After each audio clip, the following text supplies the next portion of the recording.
Apa yang lu pakai selalu merepresentasikan oleh apa yang lu suka. Dan biasanya apa yang lu pakai itu merepresentasikan sama apa yang sering lo denger. Lo suka lagu-lagu kayak rock, punk, yang kayak gitu-gitulah. Biasanya tuh representasinya pakai skinny jeans lah, kaos hitam, dan kaos band metal favorit mereka.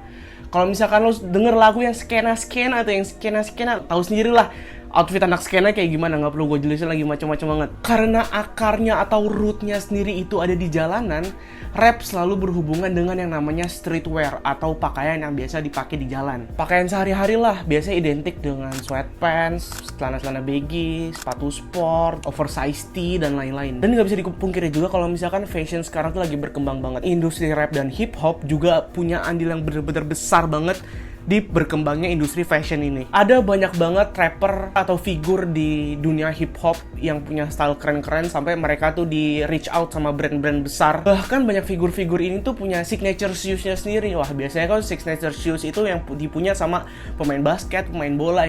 Tapi rapper tuh juga punya signature shoes-nya sendiri. Kalau misalkan pemain-pemain bola, pemain-pemain basket itu biasanya mengutamakan fitur, tapi kalau misalkan rap itu biasanya lebih ke style, keren, mantep gitu, biar keren, kelihatan beda daripada orang-orang lain dan fansnya juga jadi kelihatan beda gitu. Contohnya, coba lihat sesukses apa Kanye West dengan Yeezy-nya.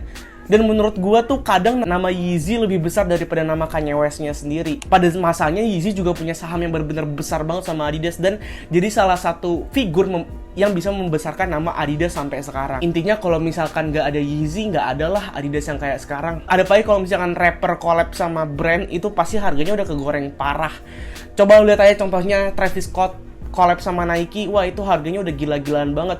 Harganya mungkin start di 5 juta. Dan rata-rata tuh di atas 10 jutaan kali ya. Itu bener-bener buset gila banget. Retailnya emang masih murah, tapi kalau misalkan resellnya, waduh, gak bakal mampu lah gue yang sekarang maksudnya. Selain mereka sebenarnya ada banyak banget artis rap yang bisa collab sama brand dan punya signature shoes-nya sendiri, tapi emang gak sebesar Travis Scott dan juga Kanye West. Dan impact yang mereka berikan juga benar-benar besar banget ke industri fashion.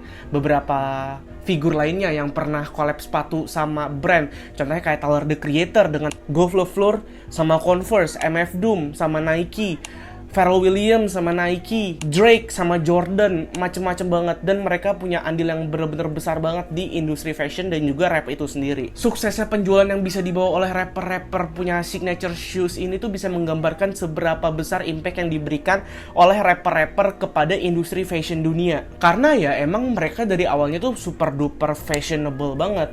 Contohnya kita ambil dari Tyler, The Creator. Tyler, The Creator ini fashionable-nya itu dia selalu bisa mencerminkan dirinya sendiri lewat apa yang dia pakai atau baju yang dia pakai. Dan biasanya Tyler, The Creator selalu menyajikan outfit-outfit atau style yang keren-keren di setiap promosi album dan jadi sebuah karakter di setiap album yang dia bikin. Personal favorit gue itu impact yang dia bawain di album Call Me If You Get Lost. Album ini dirilis pada tahun 2021, tapi nggak cuman lagunya aja yang keren, karena fashion piece dan style yang dibawain sama Tyler, The Creator di dalam Call Me If You Get Lost tuh bener-bener keren banget menurut gue dan jadi salah satu favorit gue. Beberapa piece work art fashion yang punya Tyler, The Creator di album ini, mulai dari topi anehnya, knitwear, kaos kaki, perhiasan, kuku, celana, baju, itu benar-benar semua tuh on point banget dan bisa menceritakan gambar, menyajikan, memperlihatkan sosok Tyler, The Creator yang jauh lebih keren dengan apa yang dia pakai sesuai dengan style yang dia punya. Tyler tuh bisa bawa elemen-elemen retro atau 90-an dan dia bawa ke zaman sekarang,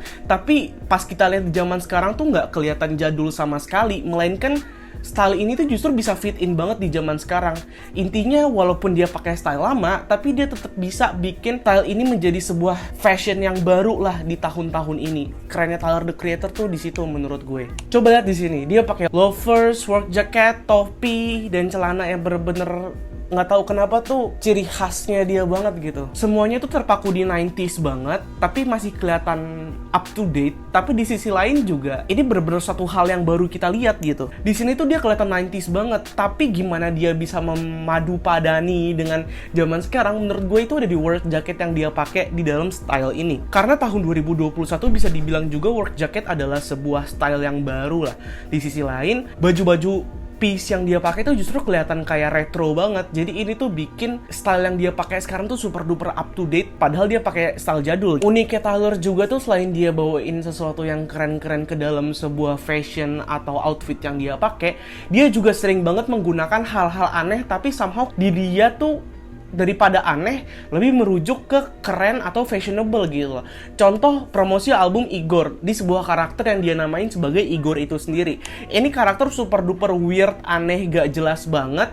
Dia pakai blazer, biasanya tuh entah pink atau biru, terus pakai kacamata hitam dan juga rambut blonde pendek. Terkesan aneh, tapi somehow keren juga gitu kalau misalkan dipakai sama dia.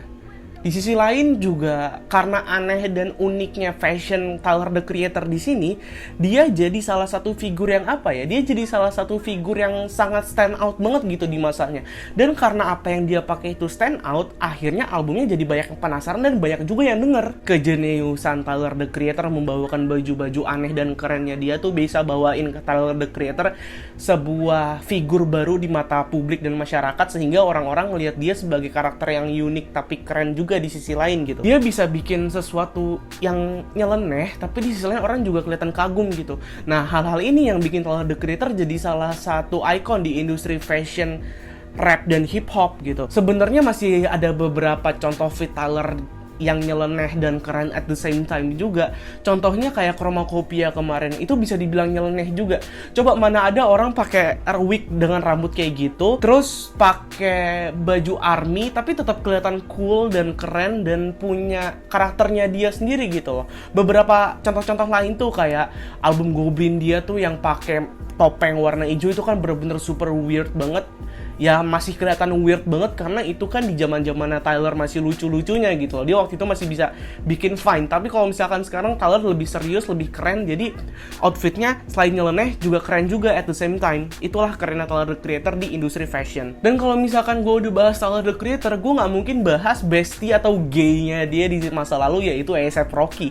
A$AP Rocky itu juga salah satu fashion icon yang paling terbesar gitu loh di industri rap dan hip hop. Gimana enggak kalau misalkan Tyler the Creator itu punya sesuatu yang super duper unik banget. A$AP Rocky juga unik, tapi A$AP Rocky tuh punya gelar S1 fashion. Maka dari itu A$AP Rocky bisa dibilang ya jadi salah satu figur yang cocok banget lah buat disangkut pautin sama hal-hal yang berbau fashion. Pembawaan Tyler dan A$AP Rocky juga sangat-sangat berbeda banget. Kalau misalkan Tyler the Creator bisa menyajikan di sebuah album dan di acara-acara besar, biasanya tuh kita ngeliat A$AP Rocky muncul di MV atau di acara-acara besar juga. Dan A$AP Rocky punya pembawaan yang jauh berbeda daripada Tyler the Creator. Kalau misalkan Tyler the Creator intinya dia nyeleneh tapi tetap keren, A$AP Rocky justru dia tuh fashionnya lebih ke streetwear, tapi somehow streetwearnya dia itu bisa dipadu-padanin sehingga apa yang dia pakai tuh kelihatan glamor dan megah gitu. Kenapa bisa keren? Karena ya emang dia basicnya S1 fashion, jadi nggak usah dipertanyakan lagi outfit A$AP Rocky bisa sekeren apa. Di sini tuh kalau misalkan lu lihat, A$AP Rocky itu menggunakan kemeja warna putih yang super duper panjang banget dipadu-padanin sama dasi yang dia pakai. Terus sepatunya juga masih sepatu loafers dan celananya tuh celana yang cukup formal lah kalau misalkan gue lihat.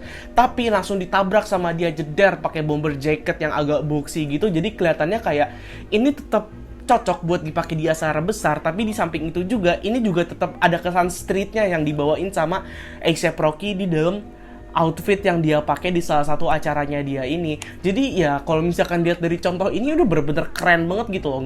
Mungkin hampir nggak ada orang yang bisa nyamain hal kayak gini sama A$AP Rocky gitu. Selain gua kasih contoh-contoh baju A$AP, salah satu contoh baju A$AP Rocky yang formal tapi terkesan streetwear, ini ada lagi nih salah satu stylenya A$AP Rocky yang mungkin bisa dipakai sama banyak banget orang. Karena A$AP Rocky itu selain dia bisa mempadu-padankan antara streetwear dan formal, biasanya dia juga biasa pakai hal-hal yang berbau streetwear tapi digabung juga dengan hal-hal yang lebih kelihatan mahal gitu. Beda sama rapper-rapper lainnya yang berusaha kelihatan mahal dengan menggunakan jewelry yang super duper kebanyakan, A$AP Rocky justru dia bisa membangun dirinya menjadi figur yang jauh lebih mahal dengan apa yang dia pakai. Padahal piece of clothes yang dia pakai tuh nggak semahal itu sebenarnya. Ya sebenarnya masih mahal kalau misalkan di Indonesia, tapi kan buat mereka dibandingin sama orang-orang yang emang biasa pakai baju-baju hype beast lah, justru kan kelihatan kayak norak dan nggak jelas gitu. A$AP Rocky justru dia kayak pakai set piece of clothes yang sebenarnya kelihatannya tuh nggak begitu wah, tapi bisa dipadu badanin sama dia sehingga dia bisa membuat sesuatu yang lebih kelihatan mahal. Yang mahal itu bukan baju yang dia pakai, bukan outfit yang dia pakai, melainkan yang mahal itu lebih ke gimana cara dia styling baju-baju yang dia punya. Sekarang coba lihat A$AP Rocky di outfit yang ini. Kalau misalkan lo lihat, dia pakai jewelry yang nggak terlalu banyak, tapi somehow dia tetap kelihatan mahal dan keren gitu loh di atas jalan. Dia pakai Timbs, pakai kaos kaki, pakai bomber jacket juga di sini. Terus kalau misalkan gue lihat, dia pakai kemeja dalamnya, terus dalamnya juga kaos lagi. Ini kan masih bawain sesuatu hal yang bener-bener nyantai banget, tapi di waktu yang bersamaan juga mewah banget gitu loh dari apa yang dia pakai. Dan kalau misalkan A$AP Rocky, gue tuh nggak pernah bisa nggak ngebahas nail art yang dia punya. Anjir, gue suka banget sama nail art dia yang mata tuh di jari tunjuk. Ntar kalau misalkan dia begini tuh kayak mata barunya dia itu bener-bener luar biasa banget. Gue waktu itu pernah hampir nail art kayak gitu juga, cuman belum kesampaian sampai sekarang ya. Semoga lah satu hari bisa kesampaian, karena gue mikir juga kayak dosa gitu anjir kalau misalkan nail art aja udah dosa ya buat cowok, apalagi kalau misalkan pakai beginian di jari tunjuk anjir mata. Terus kalau misalkan fashion juga, sebenarnya gue mau sedikit bahas tentang opium style. Sebenarnya ini bukan suatu bukan suatu genre fashion yang gue suka, yang gue tertarik juga gitu. Kayak gue ya udah biasa aja gitu, tapi opium style ini nggak bisa dikesampingkan gitu loh sama industri fashion sekarang, karena opium style juga punya dampak yang benar-benar besar banget kepada industri fashion. Bahkan sampai sekarang tuh di TikTok juga banyak banget orang-orang yang berusaha ngikutin opium style ini. Opium style ini diprakarsai oleh orang-orang opium gitu, Playboy Carti, Ken Carson dan lain-lain. Emang baunya tuh super duper dark banget, super duper aneh banget, super duper nyeleneh banget, tapi at the same time juga mereka tuh tetap kelihatan keren dan mewah gitu loh sama apa yang mereka pakai. Walaupun nggak semua orang bisa terima sama apa yang mereka pakai, tapi menurut gue mereka tetap bisa ngebawain sesuatu yang keren dan sesuai dengan unique stylenya mereka sendiri. Dan juga hal yang terakhir yang mungkin nggak bisa gue ketinggalan buat bahas, apalagi kalau misalkan bahas fashion, adalah Kanye West. Karena Kanye West sendiri yang bilang kalau misalkan dia berusaha supaya buat jadi salah satu orang yang paling punya fashion paling keren di dalam industri ini, dan juga mau jadi salah satu yang terbaik dalam itu. Dulu Kanye West tuh vintage-nya bener-bener keren banget. Dia di zaman awal-awal karirnya dia kan bener-bener identik banget sama polo shirtnya dia tuh yang biru sama orange. Tapi kalau misalkan makin sekarang, kalau menurut gua stylenya Kanye West tuh agak-agak mirip opium style gitu, cuman Kanye West bisa dibilang lebih punya piece of art-nya sendirilah dibanding opium style. Jadi ya kalau misalkan gue lihat ya emang industri rap ini punya andil yang super duper besar banget di dalam industri fashion, dan mereka berdua tuh selalu sambil berdamping-dampingan. Ada ceritanya, ada sejarah yang benar-benar panjang juga di balik ini semua, dan juga ya cocok-cocok aja kalau misalkan kita bilang industri rap itu adalah salah satu industri yang paling berjasa buat industri fashion itu sendiri. Kira-kira dari gue kayak gitu aja. Kalau misalkan lo suka sama video ini bisa langsung like. Kalau misalkan lu suka sama Cilaki lo, sama subscribe. Dari gue kayak gitu aja. Kenalin, gue Rico Sunpower, cabut.